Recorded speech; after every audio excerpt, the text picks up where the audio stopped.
Okay, so it's a couple minutes after 5, and so we're going to get started. First of all, I want to welcome you to our inaugural virtual assembly training series. This is session number 4 of 9, and we're really excited that you are here with us today. My name is Claire Roberts, and I'm a member of the Rotary Club of La Miranda Sunrise, and I currently serve as the district trainer for our district, and I'll be the moderator for today's session.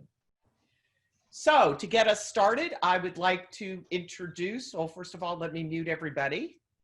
And then I would like to introduce our incoming District Governor-elect Mark Roberts. Good afternoon, fellow District 5160 Rotarians. Thank you for joining us for this afternoon session and our virtual seminar series. This afternoon, we'll be focusing on from board to leadership team. And by board, we mean folks who are, have a specific role in the Rotary clubs. But leadership team really describes more of what you are. I mean, in terms of your function within the club. It sounds a lot more impressive than board.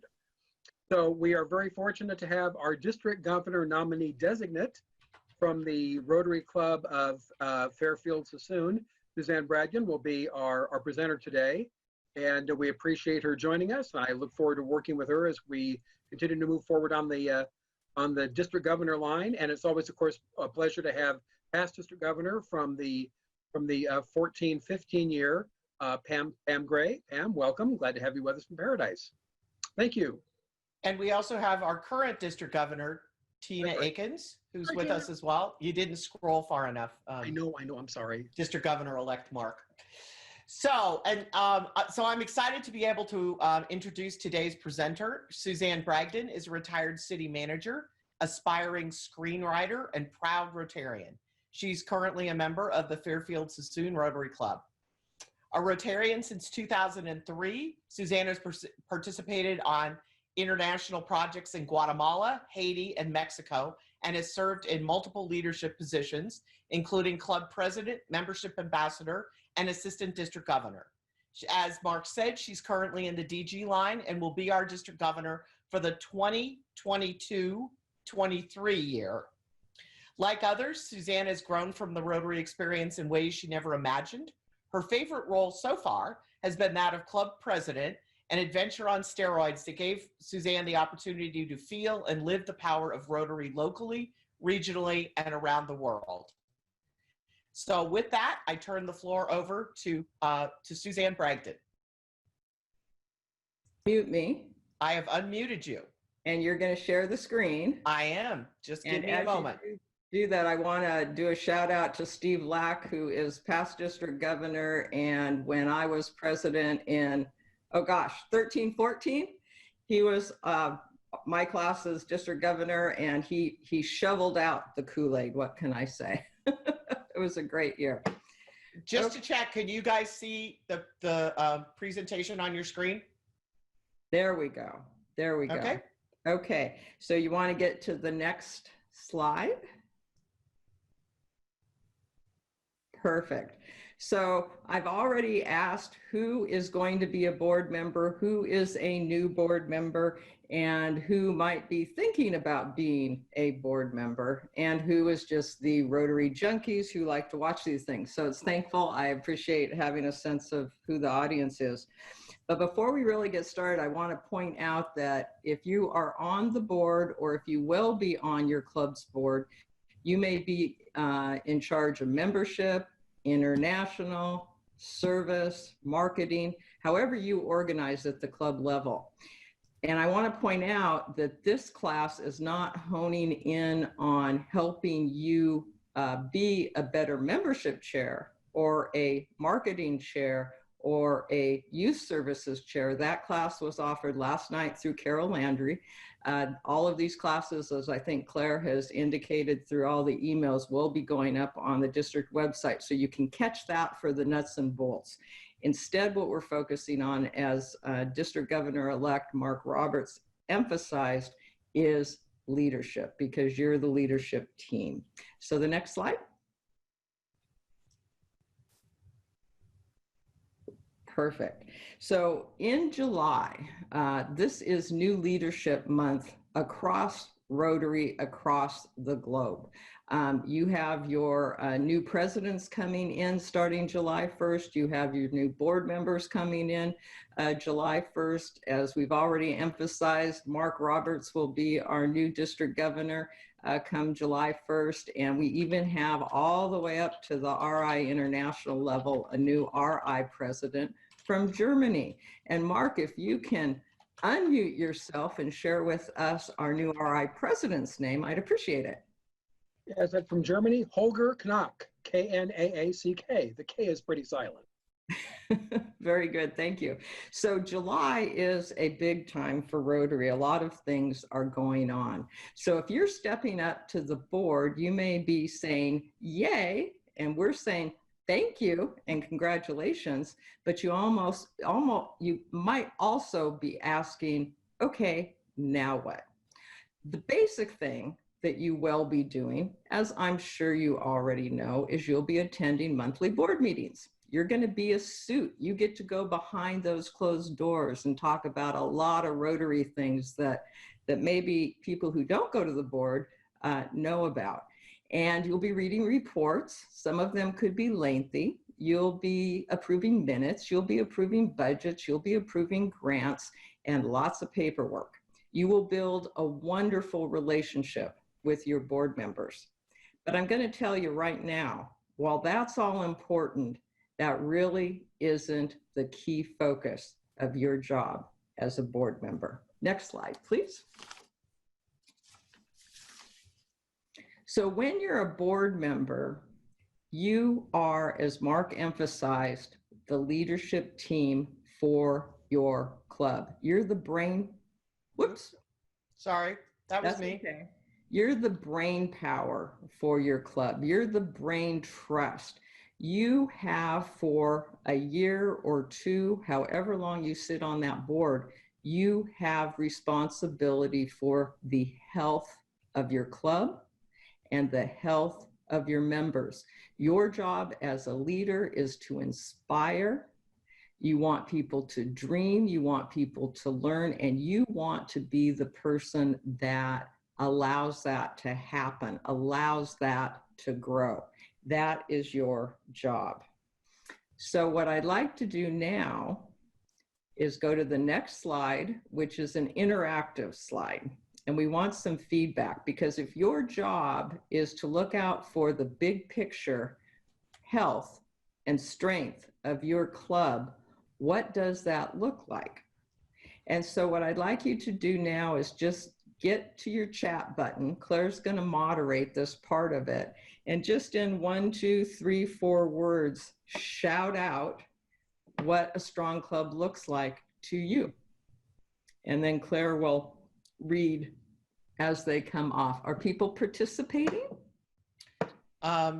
We have one person who said participation, another said proud of our work, active, strong, everybody participates, engaged, lots of people at meetings, healthy and happy, invested, rebuilding our town, fun, growing membership, serving the community, giving to RI, friendships, financially sound, donations, attracting younger members with diversity, lots of ideas, members like to work together, making a positive impact in the community.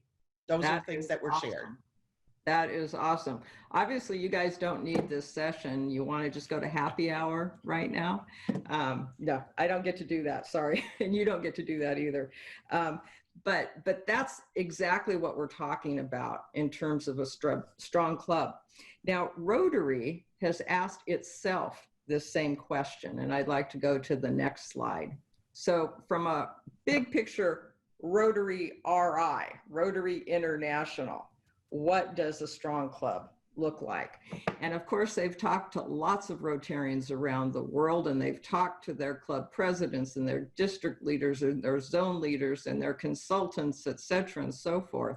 And in answering this question, they have unveiled a new strategic plan / action plan that actually was the foundation for the PETS training that was initiated this must have been March, before we all went into shelter in place.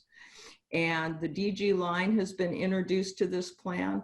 The zone that we are in, Big West Zone, they're developing a 5-part training series that gets into these points as well. So you'll be seeing and hearing a lot about this as we go forward. But basically, there are 4 key priorities in this action plan, and they focus on increasing impact, expanding reach, increasing engagement, and supporting adaptability. And let me just quickly hit each of these areas for you. And I will point out, if you go to the Rotary.org, or if you just Google Rotary's action plan for 2018 to 2020, I think it'll come up with Google. So if you want to go to the next slide. So when we talk about increasing our impact, one thing that a lot of people think of, and again, it's correct, it's lots of things, but one thing is we need to increase our membership. Now, some clubs may be happy where they are. Some may want to increase their membership so you can increase your impact. There are many, many, many tools out there to help you do that. But another way of looking at impact that is not membership driven actually is looking at the projects that you're doing. Like since we've been dealing with the COVID-19, a lot of clubs have been raising money for the county food banks. They've been delivering food, they've been sorting food, they have been delivering Meals on Wheels. They are looking at what the need is in their community, and they're meeting that need. That is an impactful project. If you're doing certain projects and maybe there's not a lot of interest in the club, and you need to try to pull people together to team build around a project, you could consider doing a community assessment. And this involves getting into the community and actually asking community leaders, what are the needs that you have? I mean, it's obvious when we deal with the shelter in place that we're dealing with, but maybe during more fruitful times, it's not so obvious. So that's an opportunity to increase our impact. Also, a lot of clubs have said, smaller clubs I've heard, where they talk about we're stretched, we don't have enough members to do everything we want to do. That's okay. You don't have to do everything you want to do, but focus your efforts. Don't feel guilty if you can't do everything you want to do. Focus your efforts on where you can make the greatest impact. And then big picture, celebrate your long-term successes, because you are having an impact, but you want to make that known not only to your members, not only to the Rotary community at large, but likewise the community that you're serving. Next slide. The next area gets into, well, it's a little jerky, there we go, expanding our reach. And this is more where the area fits, where we talk about expanding our membership, because we can do more with our membership if we have more members. And that's where there are a lot of membership tools through Rotary.org, through Zone materials. Again, I'm going to plug Carol Landry's session that she gave last night. She went over tons of membership tools, foundation tools, where to find things, and it's just huge what's out there. But when we're expanding our reach beyond membership, what are other things we can do? We can collaborate with other groups. And when we talk about other groups, we're talking about other Rotary clubs. We're talking about other nonprofits. Again, looking at COVID, we're working with Meals on Wheels throughout this district. We're working with the local food banks throughout this district. At Christmas time, a lot of clubs are working with Salvation Army. So again, we're expanding our reach by leveraging our money and our volunteer time to do more. Another way of expanding our reach could be considering new clubs. You may be in an area where there are lunch clubs, but maybe no evening clubs, maybe no morning clubs. that's an opportunity to consider developing new clubs. And this is a top priority at the zone level, and Mark is leading up an effort for our district on this. And so you'll be hearing more about considering new clubs. But maybe you've got a club that is more traditional. I happen to be in a noon club, and noon clubs tend to be more traditional. And you might have some members in your club that are more interested in evening activities, after work activities. They can't make a noon meeting, but they still like the members in your club. They just can't make it work. You could consider developing a satellite club. And in a satellite club, those members are your members, but they meet separately. They might have different projects to meet their schedules and needs. So again, we're expanding our reach. And once again, we tell compelling stories so more people outside our Rotary world know what we're doing.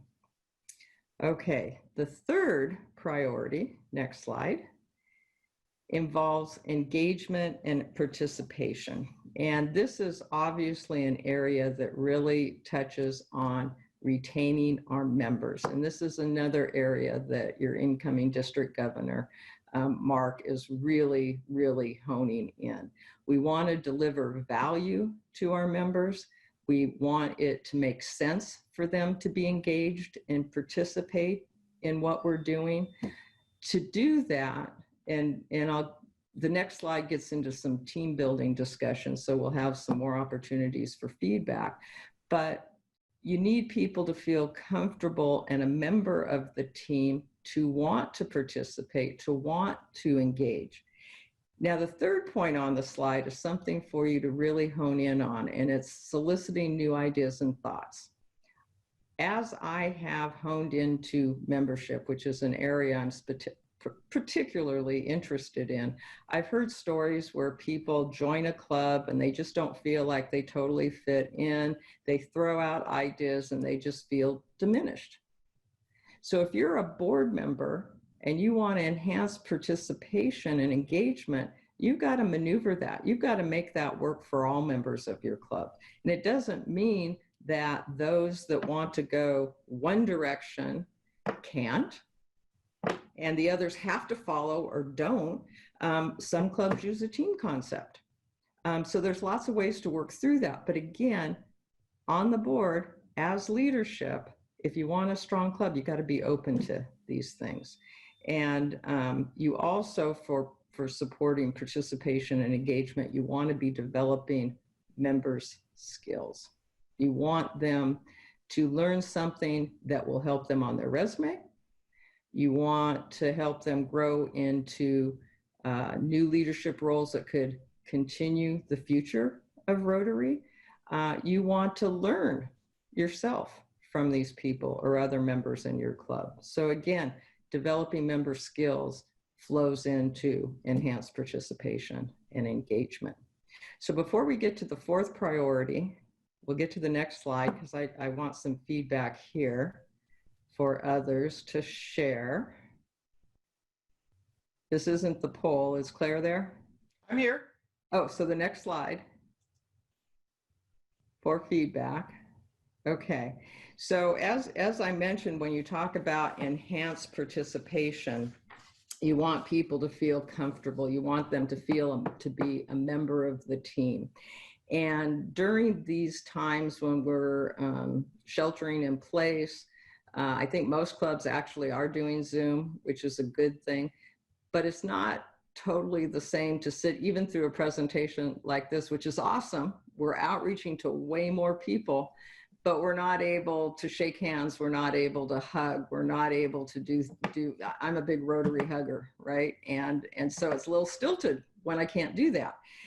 So what are some of the things that you are doing in your clubs to build the team, keep the team together during these hard times? And if you can just, again, input some things in your chat, and then Claire can moderate for us.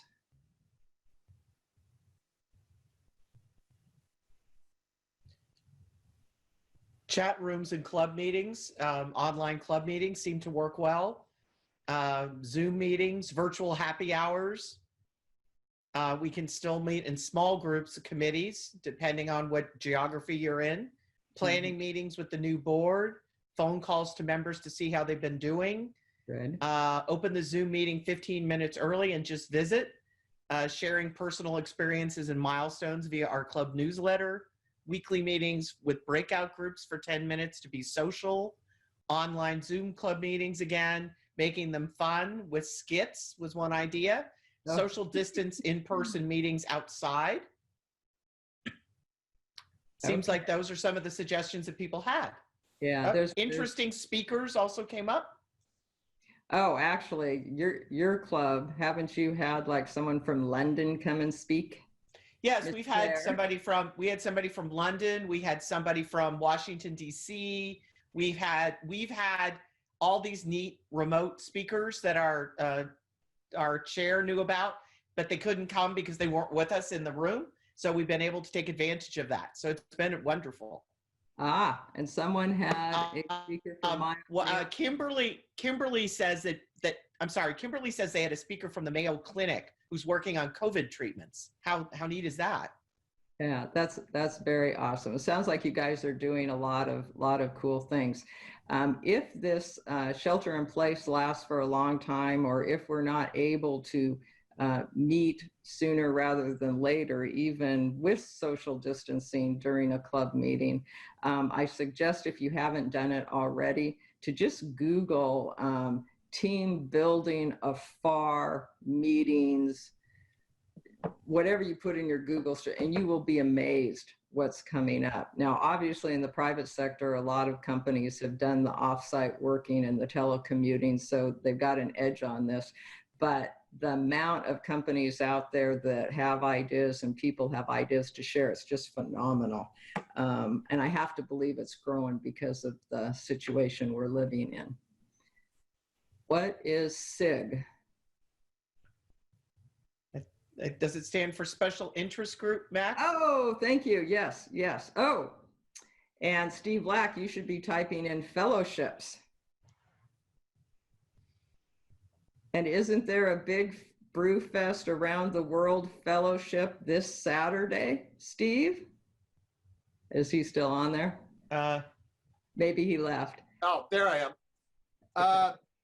The shameless plug on Saturday, June 6th, starting at 3 o'clock Pacific Daylight Time. Over 180 people are going to join from around the world to celebrate beer, and we are going to be giving a donation to the Water and Sanitation Rotary Action Group. We're also going to have a presentation on the end of polio by Mike Crosby, and highlight Pints for Polio, which is another beer-inspired fundraiser to fight polio. Awesome, awesome. And everybody's invited to join. You don't have to be a fellow member, correct? That's correct. And we can accommodate up to 500 people. Okay, awesome. And that's your second annual. Very not annual. It's our second. We had one last month where we had 130 people from around 15 countries participate, and it was popular demand that brings it back to celebrate the beginning of summer here in the Northern Hemisphere and winter in the Southern Hemisphere. So that's the thought. Anyway, awesome, awesome job. Okay, next slide. So I think you guys are getting the idea of team building and keeping people together, which is very, very good. But let's now focus on the fourth priority that is in Rotary's strategic plan, and this is increasing our ability to adapt. And if you look at the last, I don't know, 3 years, maybe 5 years, there have been lots of changes to Rotary. The biggest one is not requiring 100% attendance, and clubs have the ability to determine how meetings they have a month. These types of changes are just to reflect the different work world that we are in and to meet the needs of more members. So when we talk about our ability to adapt at the club level, and again, you as board members, you know, keep in mind different ways of doing things. Just because you've always done things a certain way doesn't mean that's necessarily the right way, especially if you're having challenges on membership. So you can also, to increase your adaptability, review and assess the different club roles, processes, and tasks that you undertake. Do they make sense today? Maybe there's something different to do. I recall when I first joined Rotary in 2003, there was this huge fundraiser that we had done for 20 years. And it was a wonderful event, focused on international culture, the world, food, all that good stuff. But after 20 years, nobody was coming from outside the community. It was all our money going in to give us money because we were the participants. And so it needed to change. And I was not thankfully part of that discussion, but it was a tough change for the club to make. Well, now we do a brew bash every year and we raise $35,000 and we've only done 2 of them so far and the club loves it. So again, don't be afraid to shake things up, but be sure you're involving the club members as you do that. The next area, the last point of the priorities here is to set up a continuity plan. And this gets into the whole area of building leaders within your club. So if we could go to the next slide, we can talk about that. So when you look at your role on the board today, you are focusing on a strong club, obviously, for the year that you're serving. Makes absolute sense. You have your goals, you have your vision, you know what you want to accomplish. But you also have a role to look into the future. And the way that you do this is you build leadership within the club so that your club will be strong in the future. So how do we do this? So let's go to the next slide. This is where we get to do a poll because we want to know how you and your club grow future leaders. And so Claire is going to ask specific questions. There's going to be a poll and you can select multiple choices. Are you ready, Claire? I believe I am. Go. Okay. Can you guys see the poll? I'm waiting to hear yes, but of course Yes. everyone's on mute. Yes. Okay. They are because they're answering. Yay! Answers are coming on in. It's working. You guys were our poll guinea pigs, so we're very excited this is working. You. Yep. Awesome. We'll just give you a few more seconds. And the results are. There you go. Oh my gosh, this is very, very interesting to me. Okay. So obviously the top thing that we do is we reach out and we ask members individually to participate. And then the second highest, that's 80%. That's awesome. The next highest is 48%, where we just ask people from the podium. And if you could raise your hand, I know every club does that, even though that might not be the best way. Do you guys do the asking from the podium? I'm not seeing any hands. No. Okay. That was great. So let's go on. Now, the reason I found that 80% fascinating is that above the district level in the Big West zone, we can go to the next slide. In the Big West zone, they are working on a 5-part series on building a vibrant club. And we had a lot of district governors from, I don't know, it's what, 30 clubs that are in our zones. The district governor, the elect, the nominee, immediate past, and the designate. They're watching these training sessions and we're providing feedback.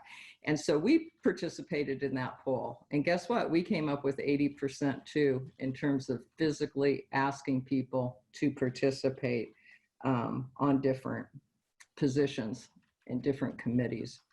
So that is critical. Now, I will admit I've seen different club presidents where that's really not happening. And it is easy to ask for people to sign up on things, and maybe that's a good starting point. But the reason you want to ask people to participate, and you all know this because you got 80% out there, is when you're asking someone to fill out a committee, say like membership, as an example on this slide, you're not just filling positions. Might feel like you're just desperate to find someone to fill a slot, but you really want to have the right skill sets and the right interests on your different committees if they're going to be effective. And if you take membership, just as an example, and every membership team can look different. Every club sets these things up as they see fit. But imagine if you have someone who's handling the paperwork, someone who's handling the mentorship and the assimilation into of new members into the club. If you have someone who's doing the orientation, if you have someone that's doing the introduction to the club, or someone who's doing the actual ask, those are different skill sets. You know, if you have someone who's doing an orientation with a new potential member and they're going down a checklist. So what's your address? Your phone number. Okay, so now you know about Rotary, right? Yeah, we're into service. We have 1.2 members. Yeah, oh, so glad you want to join. Let's get back to this form. What impression are you making? Now that person might be great at handling the paperwork, but they're probably not the key person you want on your orientation committee. So again, when you're asking people to join, you're asking them because they have certain skill sets, because you want the committee to be successful. You want the club member to be successful because you want the club to be successful. Now, you might have someone who's really gung-ho about membership, but maybe they don't fit on these other skill sets as you see the membership job. Talk to them. There might be something else they're interested in. In this screen, we had someone who wanted to do some strategic initiatives. Awesome. Let people run with it. You're empowering them, and the club is stronger. And you're building leaders within your club. Next slide. Suzanne, one person commented, is asking to participate the best way, or maybe in combination with a leadership development program? Actually, did I see anyone answer with a formal leadership development program? No, you did not. Because there are tools out there that walk you through that. Quite frankly, that is the ideal way, because then you're identifying strategically where your club's going. Let's say you do the visioning, and then you figure out what types of positions and people you need to take the action steps to fulfill your vision. And then you're identifying people to grow and develop into those roles. The simple thing to do, and this has worked in a lot of clubs too, is you can have an assistant that is the backup on a project. And then the idea is that they will take over the project in a year or two. That works too. I was talking bigger. So I don't know if the question was bigger for a development plan or more specific. And the Learning Center, as I assume that's Claire, or is that somebody else? Claire. The Learning Center, again, this was discussed last night with Carol Landry. I'm going to assume you don't know about the Learning Center. So if you do, I'm sorry to repeat, I can't see hands raised or whatnot. But the Learning Center actually goes through very detailed classes, multiple series classes to make a course, kind of like Coursera, if you're familiar with Coursera, but not obviously college level. There might be 4, 5, 6 classes in a series. It's worth looking at, and that is at rotary.org. So Kathy, I think, was the one who asked that question. Was that one of the ways? Was that answering your question, Kathy? Yeah, I unmuted you. I see that. I was gonna, Claire, why did you unmute me? But no, what I was thinking of is, yeah, you asked for people to volunteer from the podium, and it's crickets.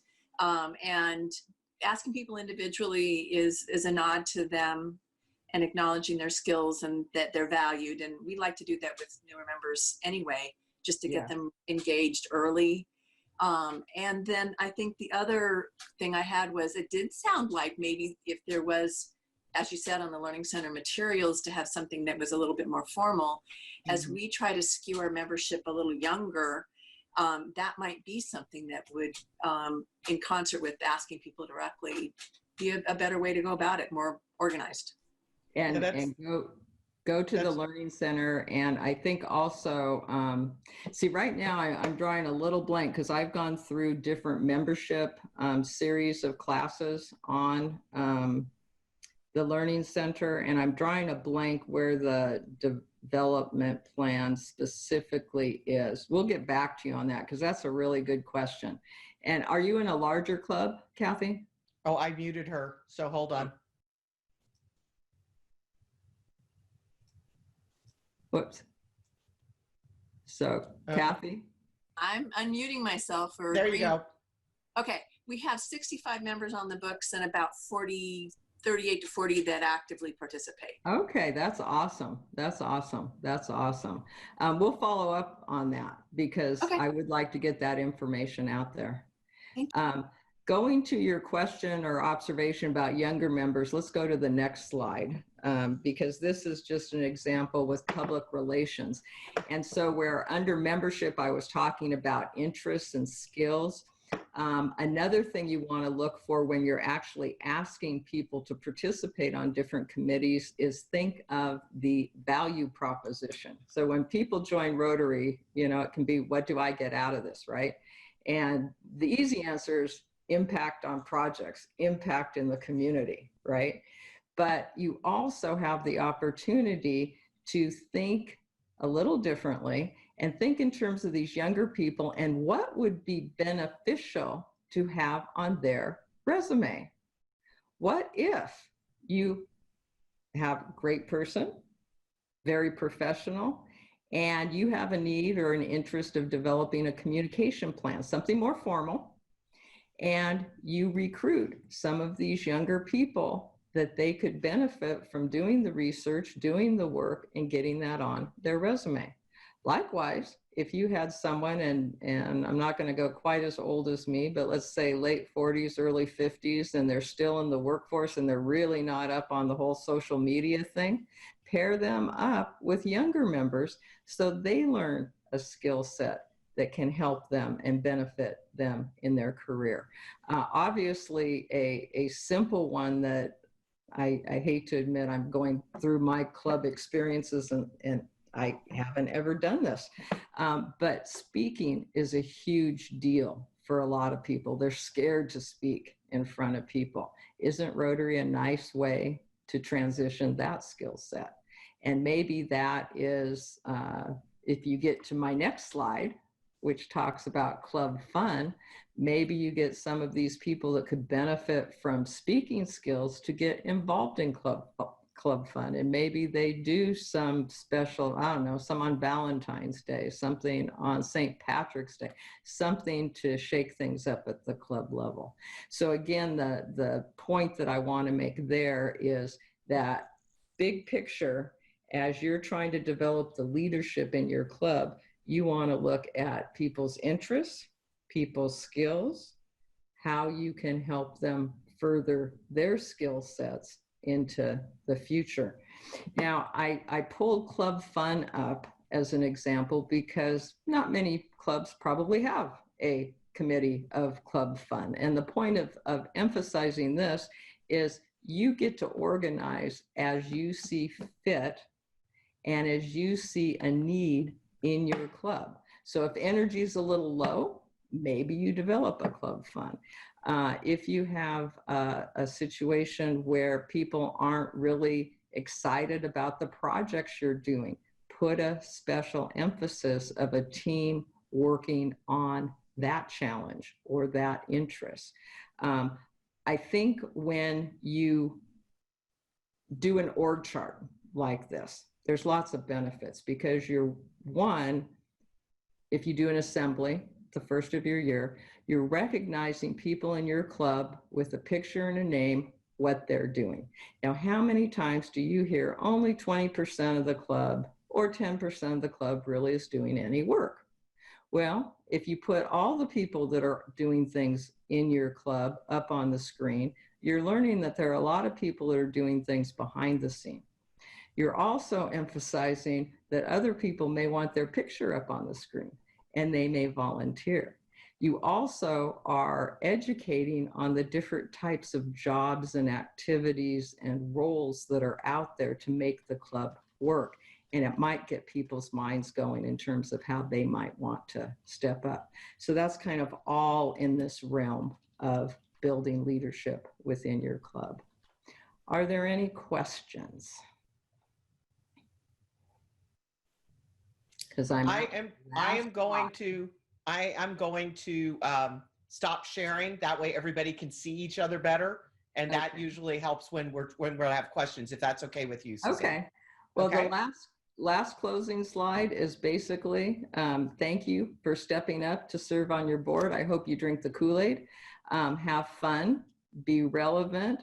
And as we are always collecting information and practices from different clubs, if you have any stories to share, any successes to share when we talk about building leadership and strong clubs, please email me.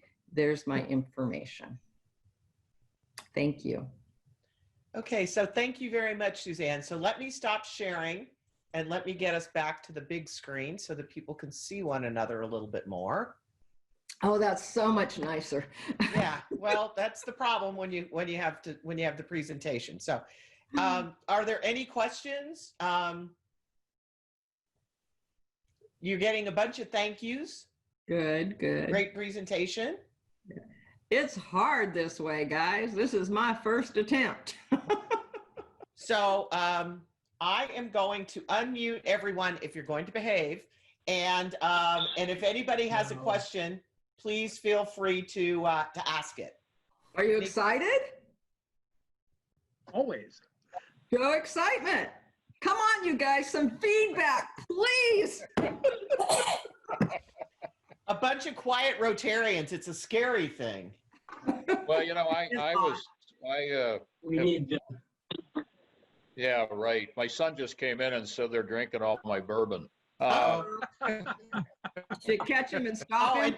And by the way, Suzanne, there were a couple of people who, when you suggested happy hour, said that they were in for it, but they stuck with the presentation. So thank you for doing that instead of sneaking off to start drinking wine. Well, you better get off to your happy hours.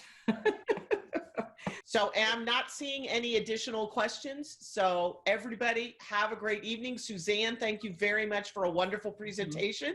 Thank you very much. And everybody have a great evening, and I hope to get to see you all in person really soon. Take care. Yes. Okay. Bye-bye. Thank you, Suzanne and Claire. Okay. This is Sally on the phone. Hi, Sally. Thank Hi, you. Sally.